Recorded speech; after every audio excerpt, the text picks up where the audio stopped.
Hello दोस्तों, स्वागत है आप सभी का एक बार फिर से हमारे YouTube चैनल ज्ञान स्टार प्लस में।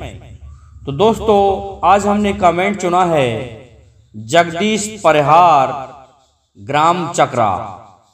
श्रीमान जगदीश परिहार हमारे बहुत ही समझदार और अच्छे कमेंटियर हैं, कमेंट भी अच्छा करते हैं। तो इन्होंने हमसे पूछा है कि गुरु चेला लड़ रहे, करके सोच विचार, शादी करके ले लो यश, नहीं होगा दुख अपार। दोस्तों, बहुत ही सुंदर पहेली इन्होंने हमसे पूछी है। और दोस्तों, आप सभी से मेरा निवेदन है, यदि आप हमारे चैनल पर नए हैं तो हमारे चैनल को लाइक, शेयर और सब्सक्राइब अवश्य कर दें। साथ ही बेल आइकन को भी प्रेस कर दें, जिससे कि आने वाले वीडियो का नोटिफिकेशन आपको मिलता रहे। तो दोस्तों, आते हैं इस पहेली के मूल कंटेंट पर। दोस्तों, क्या हुआ जब पितामह भीष्म चित्र और विचित्र वीर्य के लिए शादी करने की सोच रहे थे, तो उसी समय काशी में काशीराज की कन्याओं का स्वयंवर रचाया जा रहा था। और उस स्वयंवर में यह था कि उन्होंने हस्तिनापुर वालों को निमंत्रण नहीं भेजा। तो वहां पर भीष्म क्रोधित होकर के जाते हैं और पहुंच जाते हैं काशी में, और वहां के सभी युवकों को युद्ध के लिए ललकारते हुए चले जाते हैं। दोस्तों, भीष्म में युवकों से भी अच्छी फुर्ती थी। वहां पहुंच करके उन्होंने एक ही तीर से समस्त राजाओं के मुकुटों को नीचे गिरा दिया। और भीष्म कहने लगे कि काशीराज, तुमने हस्तिनापुर को निमंत्रण ना दे करके बहुत बड़ा हस्तिनापुर का अपमान किया है, इसलिए मैं तुम्हारी इन तीनों कन्याओं का हरण करता हूं बलपूर्वक, और जो भी युद्ध करने के लिए तैयार हो, मुझसे युद्ध करना चाहे वो कर सकता है। इस प्रकार की बात को सुनकर के सभी राजा पितामह भीष्म के कारण नीचे को गर्दन झुका गए, और किसी की भी हिम्मत नहीं हुई कि जो भीष्म को युद्ध के लिए ललकार सके।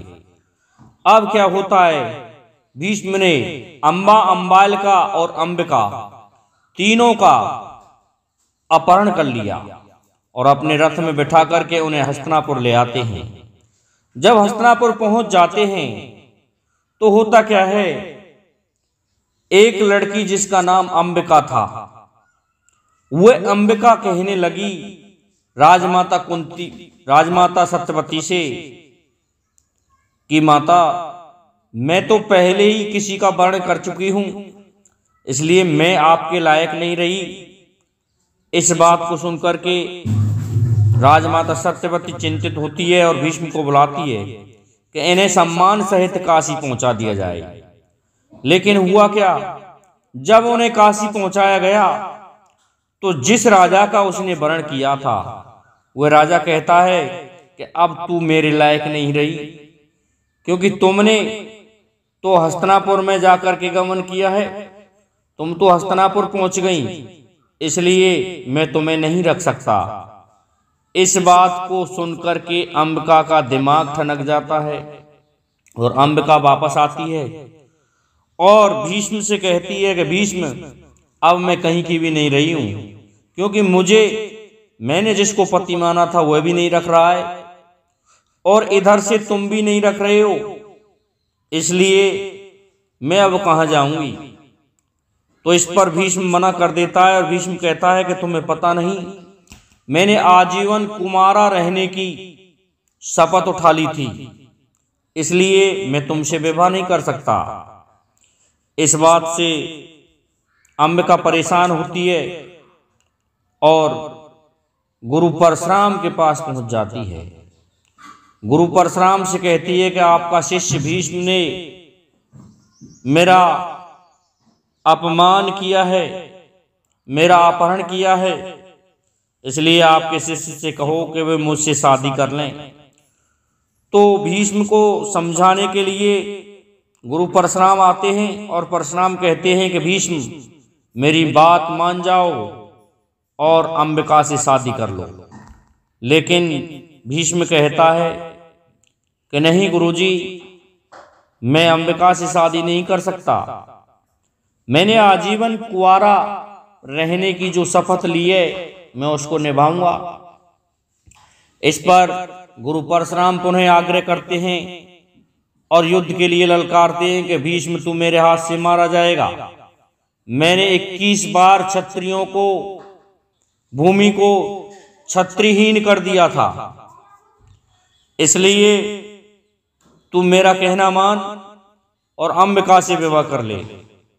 लेकिन भीष्म कहने लगे गुरु परशुराम, वो ठीक है कि आपने किसी समय भूमि को क्षत्रिय विहीन कर दिया होगा, लेकिन उस समय कोई क्षत्रिय पैदा नहीं हुआ था। अर्थात उनका कहना था कि अब भीष्म पैदा हुआ है, इसलिए मैं आपसे युद्ध करने के लिए तैयार हूं, लेकिन अंबिका से विवाह नहीं करूंगा। तो दोस्तों, अंबिका भी वहां पर आ जाती है। तो अंबिका खड़ी हुई थी और गुरु और शिष्यों में युद्ध हो जाता है। वह युद्ध उनमें चलता रहा 21 दिन तक, लेकिन परशुराम जी भीष्म को हराने में समर्थ नहीं हो पाए, सक्षम नहीं हो पाए। उल्टे परशुराम जी ही हार जाते हैं। जब गुरु और शिष्य दोनों का युद्ध भयंकर होने लगा तो उस समस्या को देखते हुए वहां पर बीच में गंगा माता प्रकट हो जाती है और कहती है कि परशुराम, आप गलती कर रहे हैं। मेरा पुत्र भीष्म जो प्रतिज्ञा ले चुका है, ये उसकी अटल प्रतिज्ञा रहेगी, उसको कोई नहीं तोड़वा सकता। इसलिए तुम लौट जाओ, ये अंबिका से कभी भी विवाह नहीं कर सकता। जब गंगा माता ने इस प्रकार से समझाया तो परशुराम मान जाते हैं और परशुराम कहते हैं कि मैं आज से प्रतिज्ञा करता हूं, मैं किसी भी क्षत्रिय को धनुर्विद्या नहीं दूंगा। इस बात की प्रतिज्ञा गुरु परशुराम ने वहीं पर कर ली थी। इस प्रकार से श्रीमान जगदीश परिहार जी गुरु चेला लड़ रहे करके सोच विचार और शादी करके जगत में ले लो यश, नहीं तो होगा दुख अपार। ये धार्मिक पहेली आपकी इस जगह लगती है, इसलिए मैं समझता हूं कि आपको हमारा ये वीडियो अच्छा लगा होगा। हमारे समस्त श्रोताओं, सब्सक्राइबर बंधुओं सभी से निवेदन है कि हमारे वीडियो को लाइक, शेयर और सब्सक्राइब जरूर कर दें। साथ ही बेल आइकन को भी प्रेस कर दें, जिससे कि हमारे वीडियो का नोटिफिकेशन आप तक पहुंचता रहे। दोस्तों, आज के लिए इतना ही काफ़ी है। जय हिंद, जय भारत, जय जय श्री राधे, जय जय श्री राम।